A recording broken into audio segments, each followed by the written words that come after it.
Hello guys, myself Chirag. Welcome to Self Study Exam Preparation channel. In this video, we will talk about the most interesting and most important topic of digital communication, that is probability of error, or it is also called bit error rate. ये एक ऐसा topic है जिससे काफी students को डर लगता है, पर आफ्टर दिस वीडियो ये डर खत्म हो जाएगा. And after this video, you will be able to answer this question: what is the bit error rate and how to find it. So let's start.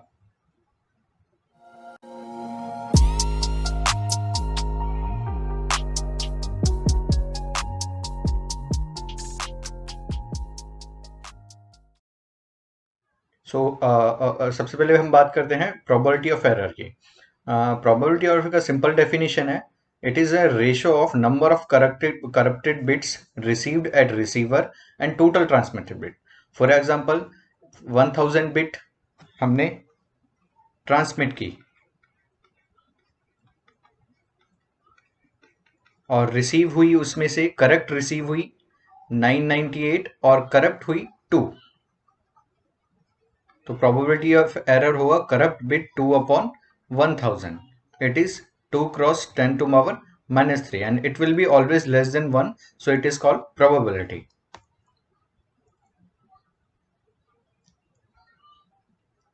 It should be minimum as possible. यहाँ हमने assumption लिया हुआ है. ये interview में पूछ सकते हैं कि what are our assumptions. Our assumptions are we are only considering one type of noise, that is additive white Gaussian noise with zero mean having power spectral density and not upon 2. सबसे पहले हम receiver की बात करते हैं. Digital communication के receiver में हमें रिसीव्ड सिग्नल होगा YT. YT will be combination of noise and transmitted signal. ठीक है, इसे हम सबसे पहले पास करेंगे ऑप्टिमम फिल्टर से. यहाँ ऑप्टिमम फिल्टर है match filter. Match filter will minimise the noise and it will maximise the SNR value. But ऐसा नहीं है कि नॉइस को पूरी तरह खत्म करेगा, ऐसा नहीं होगा. सिर्फ ये मैक्सिमम पॉसिबल SNR तक लेके जाएगा. किसी अदर वीडियो में मैच फिल्टर के बारे में बात करेंगे. मैच फिल्टर के बाद आता है सैम्पलर. सैम्पलर देखिए, ये रिसीवर साइड की बात हो रही है. सैम्पलर सैंपल करेगा T इक्वल टू NTS. यहाँ TS है सैम्पलिंग टाइम. सैम्पलिंग टाइम या फिर बिट इंटरवल दोनों सेम है. इट इज TB या फिर 1/RB. ठीक है, सैम्पलिंग टाइम और बिट इंटरवल दोनों सेम होंगे.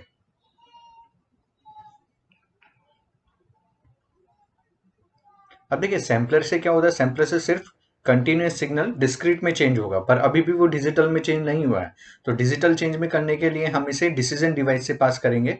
डिसीजन डिवाइस में जस्ट कंपैरिजन होता है डिस्क्रीट वैल्यू के. एक स्पेसिफिक सैंपल का कंपैरिजन होता है प्री डिफाइंड थ्रेशोल्ड वैल्यू से. Threshold value is defined as lambda. हम यहाँ कंपेयर करेंगे सिग्नल y का लैम्बडा से. तो उसी के लिए हम डिजिटल तो after that digital signal will be we will get digital signal. तो डिसीजन रूल सबसे पहले होगा डिसीजन रूल. अभी हम सिंपल डिसीजन रूल की बात कर रहे हैं. तो यदि lambda y is greater than lambda तो हम इसे बोलेंगे 1. If y is less than lambda तो हम इसे बोलेंगे 0. This is simple decision rule.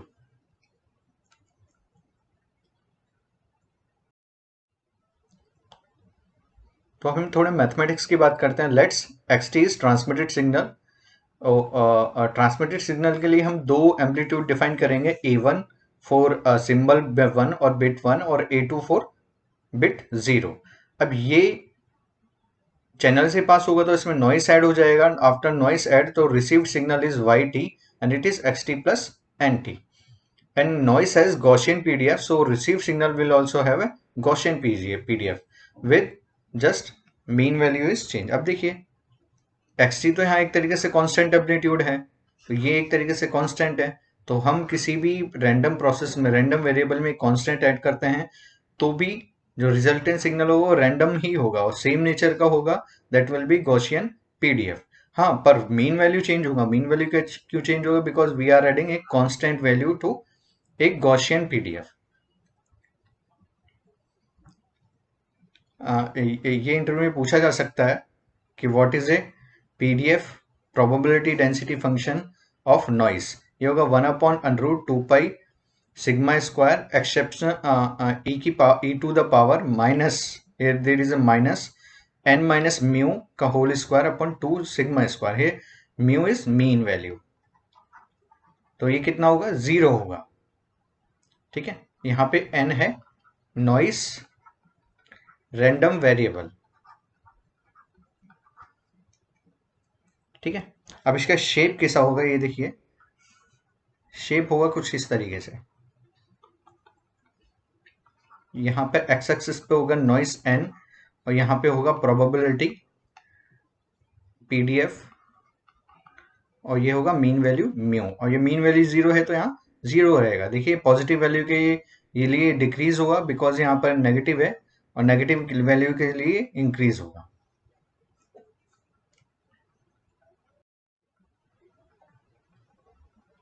सबसे पहले हम बात करते हैं पीएस के सिग्नल की। पीएस के सिग्नल का हमने लास्ट वीडियोस में कंसोलेशन डायग्राम देखा। कंसोलेशन डायग्राम के लिए एक अलग वीडियो बनाया हुआ है। You can go to the details of this video, वहां आपको लिंक मिल जाएगा। This is the constellation diagram, this is the constellation diagram of PSK constellation. देखिए कॉन्स्टेलेशन डायग्राम में पीएसके बाइनरी पीएसके। अब बाइनरी पीएसके में हम दो सिग्नल ट्रांसमिट करते हैं, 1 के करस्पॉन्डिंग और 0 के करस्पॉन्डिंग। 1 के करस्पॉन्डिंग है S1 सिग्नल और 0 के करस्पॉन्डिंग है S2 सिग्नल। तो 1 के करस्पॉन्डिंग आएगा √EB 0 और 0 के करस्पॉन्डिंग सिग्नल आएगा 0 बिट के लिए -√EB अपॉन 0। अब देखिए ये है ट्रांसमिटेड सिग्नल। तो ट्रांसमिटेड सिग्नल कौन कौन से होंगे? S1 और S2, 1 के करस्पॉन्डिंग और 0 के करस्पॉन्डिंग। अब देखिए इसमें जब नॉइस ऐड होगा तो नॉइस का मीन तो 0 है। इसका मीनिंग फॉर एग्जांपल ये ±1 वोल्ट हो सकता है या फिर ±2 वोल्ट हो सकता है, वॉट एवर। ठीक है, नेगेटिव भी हो सकता है और पॉजिटिव भी हो सकता है, पर उसका एवरेज वैल्यू या मीन वैल्यू 0 ही रहेगा। फॉर एग्जाम्पल इसमें नॉइस ऐड हुआ, पॉजिटिव नॉइस ऐड हुआ। फॉर एग्जाम्पल ये 4 वोल्ट है तो ये रिसीव्ड सिग्नल कितना होगा? 5 वोल्ट। तो यहाँ पे नॉइस कितना है? 1 वोल्ट का। ठीक है, तो ये रिसीव्ड सिग्नल का कॉन्सलेशन हो सकता है। इसी तरीके से कोई भी 3 वोल्ट भी आ सकता है कि यदि नॉइस उसमें -1 वोल्ट रहा तो। इसी तरीके से मीन वैल्यू पर मेजोरिटी टाइम्स मीन वैल्यू कितना है? 0 है, तो majority times average value noise का 0 है, इसलिए मेजोरिटी टाइम्स S1 के पास ही रिसीव्ड सिग्नल आएगा। तो 2 वोल्ट भी आ सकता है, या हो बाई चांस हो सकता है कि कभी कभी इन रेयर केसेस नॉइस बहुत ज़्यादा हो। फॉर एग्जांपल ये -5 वोल्ट मान लीजिए नॉइस है, तो हो सकता है -1 वोल्ट पे आ जाए। ठीक है, पर ऐसे केसेस काफ़ी रेयर रहेंगे। मैक्सिमम केसेस कितने रहेंगे? मैक्सिमम केसेस में रिसीव्ड सिग्नल 4 वोल्ट के पास ही आएगा। ठीक है, इसी तरीके से 0 बिट के करस्पॉन्डिंग भी ऐसे सिग्नल आ सकते हैं। ठीक है, ये है रिसीव्ड सिग्नल। देखिए रिसीव्ड सिग्नल में चेंज क्यों हो रहा है? Because of noise. ठीक है, ये है कॉन्स्टेलेशन डायग्राम। कॉन्स्टेलेशन डायग्राम में बेसिस वेक्टर होता है φ1 और φ2। ठीक है, तो रेड कलर में 0 बिट के लिए और ग्रीन कलर में 1 बिट के लिए हम सिग्नल को रिप्रेजेंट कर रहे हैं। अब हम बात करते हैं काउंट की। देखिए ये है काउंट। अब रिसीव्ड सिग्नल है y। आपको बताया कि सबसे मैक्सिमम जो फॉर एग्जांपल हमने 100 सैंपल्स लिए, तो 100 सैंपल्स में मैक्सिमम सैंपल आएंगे सिंबल के आसपास। तो A1 आपको देखा था, A1 और A2 दो एम्पलीट्यूड थे। तो जो मैक्सिमम सिग्नल रिसीव होगा वो मीन वैल्यू के आसपास ही होगा। तो ये आएगा 1 2 3 4। For example out of out of 100 maximum approximate 33% will be on mean value. इस जैसे ही हम मीन वैल्यू से दूर जाएंगे नॉइस की प्रोबेबिलिटी कम होती जाएगी। तो ये देखिए ये नॉइस यहाँ पे काउंट है, तो ये कितना आएगा अप्रोक्सीमेट, ये गॉसियन कर्व की तरह आएगा। सिमिलरली सिंबल 1 के लिए आपको बताया था कि -1 वोल्ट पर नॉइस ग्रीन के करस्पॉन्डिंग काफी कम आएगा, तो यहाँ इस तरीके से मीन के आसपास काउंट ज्यादा आएगा रिसीव्ड सिग्नल का और दूर जाते हुए कम आएगा। ठीक है, यहाँ बीच में हम कोई थ्रेशोल्ड वैल्यू लेंगे A1 एम्पलीट्यूड और A2 एम्पलीट्यूड के बीच में कहीं थ्रेशोल्ड वैल्यू। ठीक है, अब ये देखिए कैसा कर्व है, गॉसियन कर्व है, ये ध्यान रखना ये काउंट है। ठीक है, this is A count.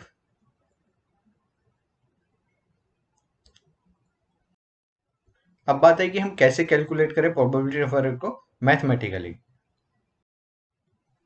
Mathematical calculation.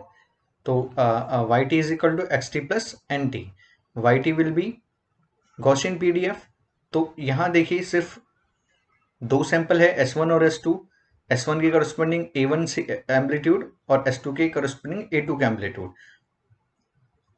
तो PDF, this is a PDF probability density function, y का क्या रहेगा, सेम रहेगा गॉसियन ही, बस यहाँ पे मीन वैल्यू चेंज होगा म्यू, म्यू चेंज होगा, म्यू 1 टाइम रहेगा A1 पे और म्यू 1 टाइम रहेगा A2 पर।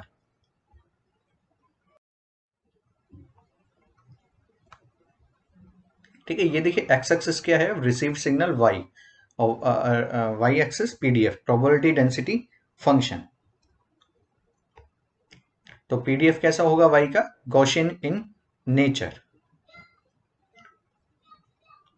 ठीक है, अब देखिए सिंबल 0 की करस्पॉन्डिंग एम्पलीट्यूड है A2, तो ये कंडीशनल प्रोबेबिलिटी है signal receiving y when 0 is transmitted. अब देखिए यहां पर 0 ट्रांसमिट किया था, पर कुछ वैल्यूज में ये थ्रेशोल्ड के बाहर भी जा सकता है। Similarly this is A conditional probability of y when bit 1 was transmitted. ठीक है, देखिए ये ध्यान रखना y एक्सिस है प्रोबेबिलिटी डेंसिटी फंक्शन का। तो यदि हम अब इक्वेशन देखें तो 0 bit when conditional probability when 0 bit was transmitted, 0 bit was transmitted, तो यहाँ पे A2 आएगा, मीन वैल्यू कितना होगा, सिंपल A2 रहेगा, और सिंबल 1 के करस्पॉन्डिंग मीन वैल्यू क्या आएगा, A1 रहेगा यहाँ पर, A1। ठीक है, A1 क्यों रहेगा, ये मीन वैल्यू A1 है, यहाँ मीन वैल्यू A2 है। अब हम बात करते हैं एरर की, तो इसमें एरर कब आएगा।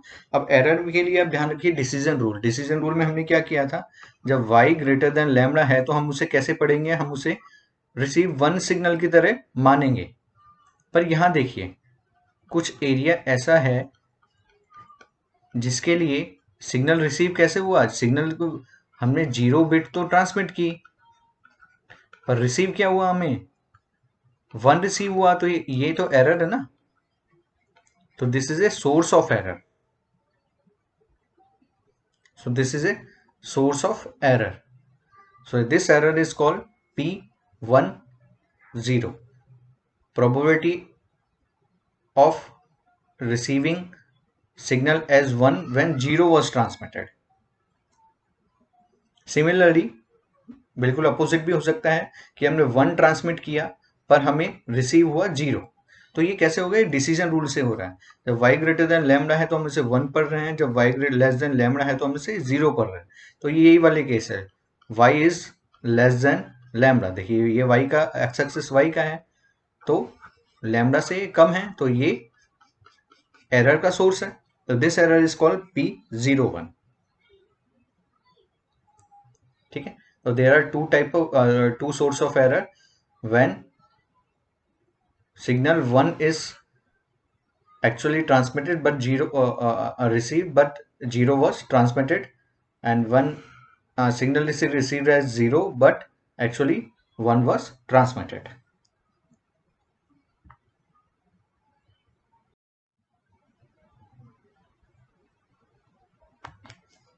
अब हम बात करते हैं प्रोबेबिलिटी की।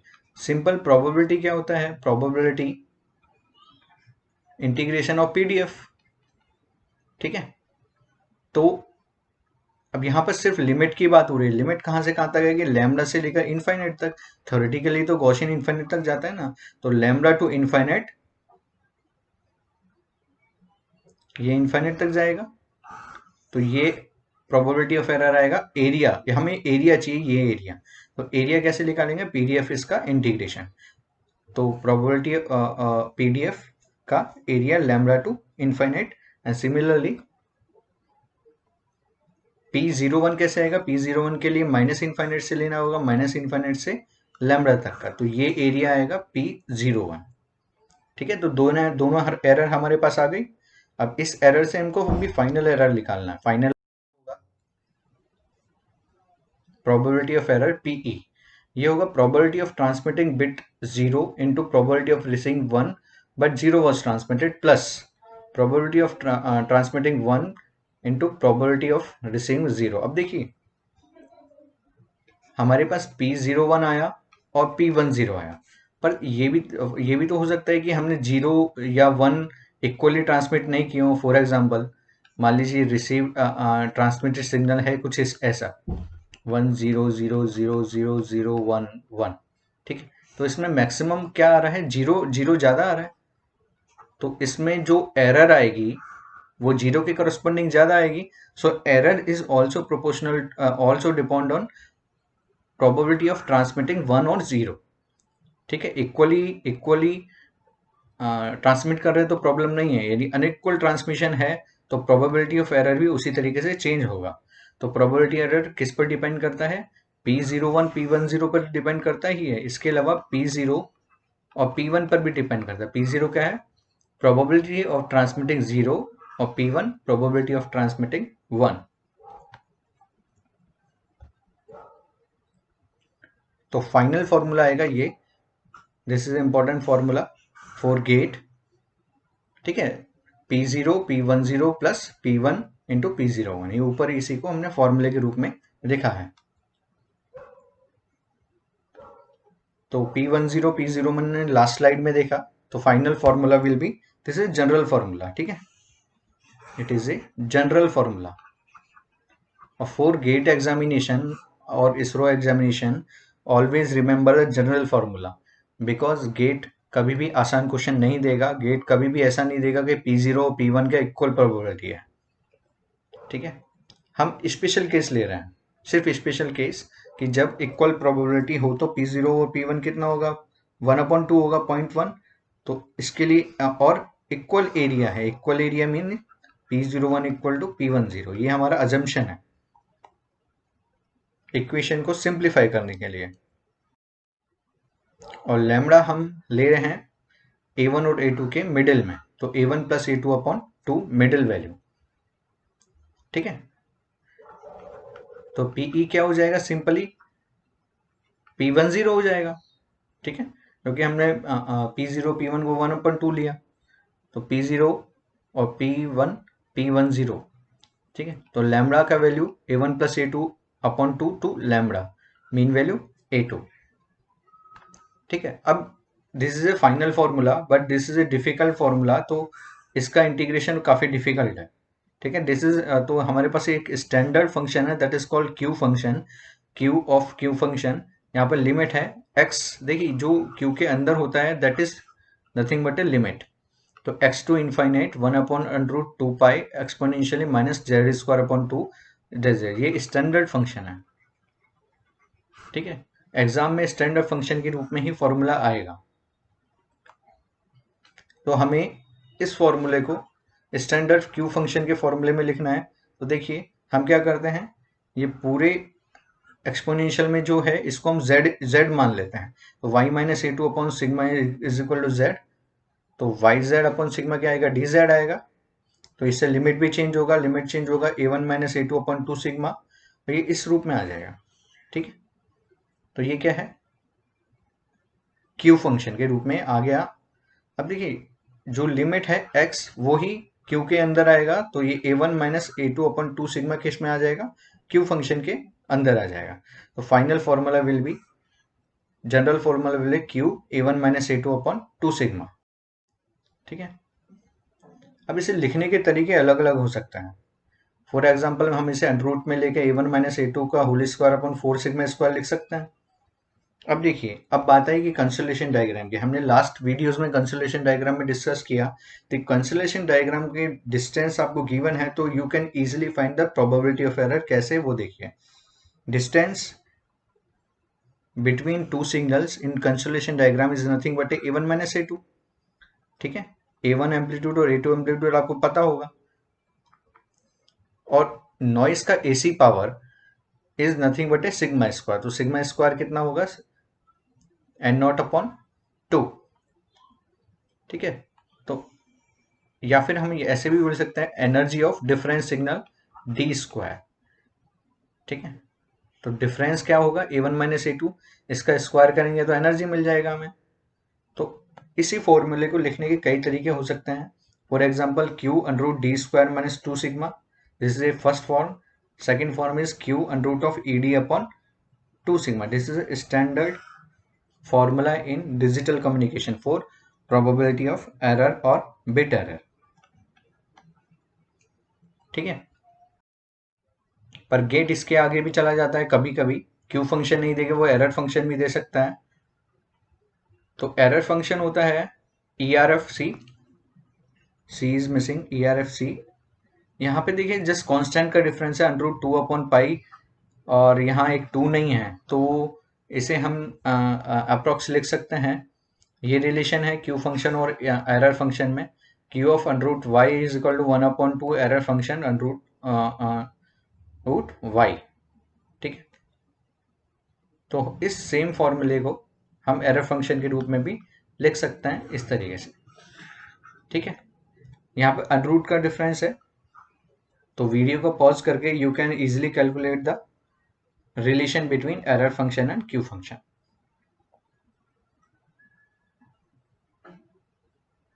So these are the important formula in for GATE examination or other technical examination. ठीक है, this is a sample constellation diagram. अब देखिए यहाँ पे d कितना है, डिस्टेंस इनके बीच में 2 रूट EB। तो प्रोबेबिलिटी ऑफ एरर आया Q फंक्शन रूट 2EB का होल स्क्वायर अपॉन 2N0। ठीक है, इस तरीके से हम इजिली कैलकुलेट कर सकते हैं प्रोबेबिलिटी ऑफ एरर ऑफ के मॉड्यूलेशन और ASK। तो डिस्टेंस कितना होगा, ASK में डिस्टेंस कितना होता है, ओनली EB। ठीक है, और PSK के लिए ये कॉन्स्टलेशन डायग्राम है, FSK के लिए फ्रीक्वेंसी शिफ्ट कीइंग के लिए तो ये होगा अंडर रूट ऑफ 2EB। जैसे डिस्टेंस, तो डिस्टेंस जैसे ही पता लगा you can easily calculate the probability of error.